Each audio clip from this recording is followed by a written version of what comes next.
Hello बच्चों, तो आज हम डिस्कस करने वाले हैं कुछ बहुत ही ज़रूरी चीज़ों के बारे में। खासकर उन स्टूडेंट के लिए जिनका अभी बोर्ड एग्ज़ाम होने वाला है और जिनका टाइम टेबल आ चुका है। ये बस बोर्ड एग्ज़ाम के लिए नहीं बल्कि सेमेस्टर एग्ज़ाम वाले स्टूडेंट के लिए भी काफ़ी बेनिफिशियल होने वाला है। तो वीडियो को पूरा देखें और कमेंट करके बताएं अगर कोई डाउट हो तो। ऐसे तो इस वीडियो के बाद कोई डाउट नहीं रहेगा। ओके, तो आज हम देखेंगे कि ऐसे कौन कौन से थॉट है जो आपके मन में आते हैं। जैसे कि मान लो, इमेजिन कर लो कि ये आप हो और आपके दिमाग में आ सकता है कि एग्ज़ाम के टाइम प्रिपरेशन कैसे करें या फिर डिस्ट्रैक्शन से कैसे बचें। सबसे जो ज़रूरी चीज़ है यही है कि डिस्ट्रैक्शन से कैसे बचा जाए, क्योंकि पढ़ाई में आजकल ज़्यादातर का मन नहीं लग पा रहा है और डिस्ट्रैक्शन बहुत सारी चीज़ें हैं।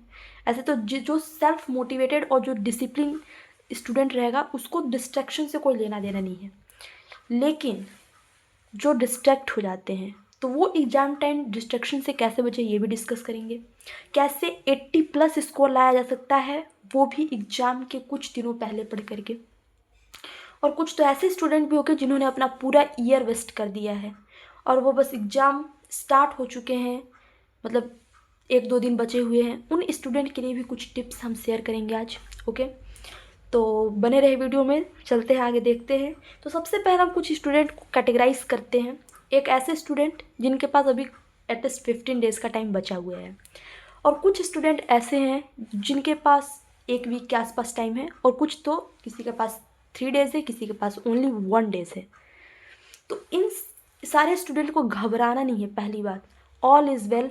ठीक है, सबसे पहले अगर आप टेंशन से कोई काम करोगे तो आपको पढ़ाई वढ़ाई में भी मन नहीं लगेगा। तो टेंशन फ्री होना है, रिलैक्स। ठीक है, एवरीथिंग इज़ वेल, सोचना है कि सब ठीक हो जाएगा। और आगे स्टार्ट करते हैं हम। तो देखते हैं, सबसे पहले 15 डेज़ के लिए स्टडी प्लान देखेंगे और डिस्ट्रैक्शन से कैसे बचा जाए ये भी देखेंगे। ओके, तो सबसे पहले हम देखते हैं 15 डेज़ या जिसके पास 1 वीक का टाइम है। तो सबसे पहले आपके पास पढ़ने के लिए होना चाहिए स्टडी मटेरियल, क्योंकि इसके बिना आप पढ़ नहीं सकते हो। तो स्टडी मटेरियल होना चाहिए, जैसे कि बुक्स होने चाहिए, नोट्स होने चाहिए, हेल्पिंग बुक्स होने चाहिए। हेल्पिंग बुक्स मतलब वो बुक्स जो पब्लिशर्स निकालते हैं, जिसमें इंपॉर्टेंट क्वेश्चन, आए हुए क्वेश्चन होते हैं, एग्ज़ाम बोर्ड एग्ज़ाम में आए हुए क्वेश्चन या ऐसे क्वेश्चन जिनके आने की संभावना होती है, वो रहना है। सबसे मेन आपके पास होना चाहिए PYQs। इसको आप ऑनलाइन गूगल से वहाँ से डाउनलोड कर सकते हो, या बहुत सारे सोर्स रहते हैं, या कई हेल्पिंग बुक वाले ही पब्लिश करते हैं PYQ के साथ, तो वहाँ से आपको मिल जाएगा PYQ।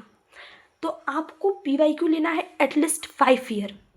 ठीक है, 5 ईयर का नहीं भी मिल रहा तो 3 ईयर भी चलेगा, लेकिन PYQ कम से कम 2 से 3 साल का होना ही चाहिए। PYQ लेना है। फिर उसको आपको देखना है कि उस टॉपिक को देखना है जो ज़्यादा बार रिपीट हुआ है, ऐसा टॉपिक जो बार बार रिपीट हुआ है। तो उस टॉपिक को तो मेन सबसे पहले पॉइंट आउट करना है, उसको सबसे पहले पढ़ना है। अब मान लो कि आपने, कुछ ऐसे स्टूडेंट हैं जिन्होंने नोट्स प्रिपेयर किया है, बनाया हुआ है नोट्स, तो उनको तो कोई दिक्कत नहीं, उनके पास नोट्स है। लेकिन देखो, नोट्स 2 टाइप का होता है, एक होता है शॉर्ट नोट, एक होता है लॉन्ग नोट, जिसमें आप बहुत लॉन्ग में लिखे हो। और देखो, अगर आपका खुद का बनाया हुआ नोट है तो आपको पढ़ने में काफ़ी ईजी होगा। तो अगर आपके पास 15 डेज है और नोट नहीं है तो सबसे पहले नोट बनाओ। और नोट बनाने का तरीका क्या है, आप जिस भी बुक या फिर हेल्पिंग बुक से पढ़ रहे हो, ठीक है, या कहीं यूट्यूब से ही पढ़ रहे हो या ChatGPT से पढ़ रहे हो, तो वहाँ से पढ़ने के बाद उसको पढ़ो एक बार, आपको समझ में आ गया। उसके बाद जो उसके मेन की पॉइंट्स हैं, ठीक है, जैसे कि अगर हम डिस्कस कर रहे हैं, फॉर एग्ज़ाम्पल ले लेते हैं प्लांट हार्मोन के बारे में। ओके, तो अगर हम प्लांट हार्मोन के बारे में डिस्कस कर रहे हैं तो सबसे पहले हम क्या करेंगे, प्लांट हार्मोन का नाम लिखेंगे।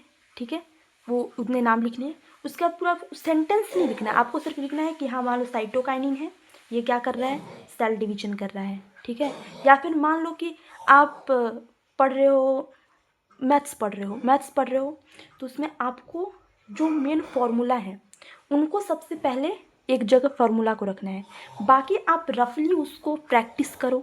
ठीक है, क्योंकि मैथ के लिए प्रैक्टिस बहुत ज़्यादा ज़रूरी है, तो प्रैक्टिस करो आराम से।